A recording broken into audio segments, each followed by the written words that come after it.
আজকে আমরা দেখব কার নামে কতটুকু জমি আছে এবং সেই জমির আসল মালিককে। এখানে আমি একটা উদাহরণস্বরূপ একটা জিনিস রেখে দিচ্ছি। সেখানে হলো বিভাগ বরিশাল, জেলা বরগুনা, উপজেলা বামনা, সার্ভে RS, মৌজা নাম্বার 15, বুকাবুনিয়া। এটা একটা লোকের জমির ডিটেলস এবং তার নাম আজহার আলী, তৈয়ব আলী, মাজেদ আলী। এরা কয়েকজন জমির মালিক। পিতা নইমুদ্দিন হাফিজিং। যাক, এইটা এবং দাগ নাম্বার সহ কীভাবে আপনি বের করবেন এটা আমি দেখাবো। এবং এখানে আরেকটা জিনিস হলো কি, এটা আপনার মনে হচ্ছে এখানে কোথাও ভুল আছে। সাপোজ এই জমিটা আপনার কোথাও ভুল আছে, আপনি এটা সংশোধন করতে চান।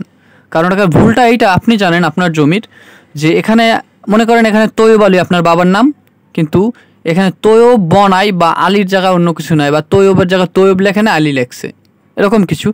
আপনি এই অনলাইনে যারা নথিভুক্ত করছে তাদের সাথে সংশোধনের জন্য একটি মেসেজ দিতে পারেন তাদের কাছে যে সংশোধন প্রয়োজন।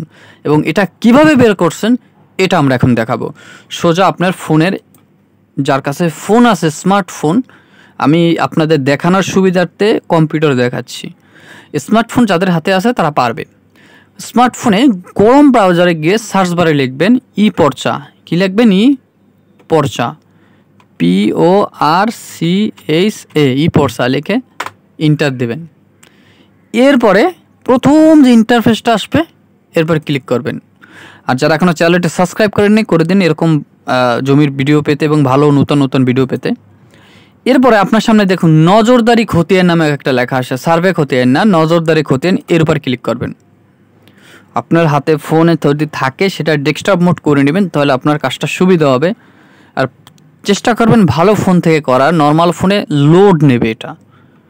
আচ্ছা, যাই হোক, এরপর আমরা বরিশালে যেহেতু জমি জমা নিয়ে ঝামেলা বেশি, বরিশালে ক্লিক করলাম, বরগুনা ক্লিক করলাম, আমি আমারটা দেখাচ্ছি, বামনা ক্লিক করলাম, RS দেখবো, যেহেতু RSই এখন দেখে। RSে ক্লিক করার পর এখানে অনেক নাম আসবে, আপনার গ্রাম, সেই গ্রামটা সিলেক্ট করবেন। আমি বুকাবুনিয়া আমার গ্রাম সিলেক্ট করলাম। এরপরে দেখুন এখানে অনেক লোকের নাম আসছে।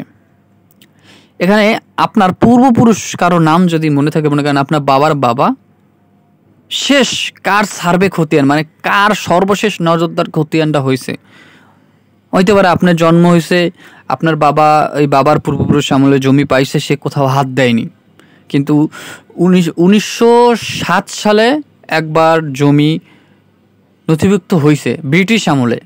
তারপরে পরবর্তীকালে 1972 না 71 সালে এরকম আবার পরবর্তীতে এরকম জমি জমা নিয়ে একটা নথিভুক্ত হয়েছে, এবং 2014 সালে হওয়ার কথা ছিল, হয়নি, কিন্তু 2025 সালে ডিরেক্ট সেটা রেজিস্ট্রেশনের আন্ডারে করে ফেলছে সমস্ত জমি যা আছে। এবং আপনার যদি জমি রেজিস্ট্রেশনের আন্ডারে না থাকে, রেজিস্ট্রেশন অর্থ অনেকে বোঝে না, অনেকে আমাকে কমেন্ট করছিল যে দলিল দেখা যায় কিনা। হ্যাঁ, দলিল দেখা যায়। এটা ভারতে দেখবেন, ভারতের অনেকে ভিডিও দেখলে বুঝতে পারবেন, ভারতে অনেকের অলরেডি জমির দলিল সব দেখা যায়। সেটা আমাদের বাংলাদেশে করছে, যেটাকে বলে রেজিস্ট্রেশন। আপনি রেজিস্ট্রেশন কথার অর্থ হলো আপনার জমির সব কিছু অনলাইনের মাধ্যমে নথিভুক্ত করার জন্য একটি আবেদন করতে হবে, যেটাকে বলে রেজিস্ট্রেশন। এবং সেটা সম্পূর্ণ সর্বশেষ যে মালিক, মানে যে কি বলে এটাকে, প্রজন্ম যে শরিক আছে তার ফটোকপি, আইডি কার্ডের এবং মোটামুটি তার ডিটেলস লাগবে, এবং তার নামে নথিভুক্ত হবে। ঠিক আছে? বা যে জমি কিনছে একজনের কাছ থেকে, সর্বশেষ যে কিনছে, যার আয়ত্তাভুক্ত আছে, তার গিয়ে ভূমি অফিসে গিয়ে রেজিস্ট্রেশনটা করতে হবে। আমি বুঝাতে পারছি কতটুকু আমি জানি না। তো এবার এখানে দেখো নাম আছে, আমি একটা উদাহরণস্বরূপ একটি নাম দেখাই, শ্রীকান্ত ধুপির নামটাই দেখাই। এতে হিন্দু লোকের জমি জমা একটু বেশি থাকে। আমি এই লোকের উপর ডবল ক্লিক করব। আপনার হাতে যদি টাচ ফোন থাকে সেখানে আপনি ডবল ক্লিক করবেন। এরপরে দেখুন এখানে বিভাগ বরিশাল, জেলা বরগুনা, উপজেলা বামনা, সার্ভে RS, মৌজা 15, বুকাবুনিয়া, জমির পরিমাণ 0.88 একর, মালিক চন্দ্রকান্তি ধুপি, অভিভাবক পিং মণিকৃষ্ণ ধুপি, দাগ নম্বর 347।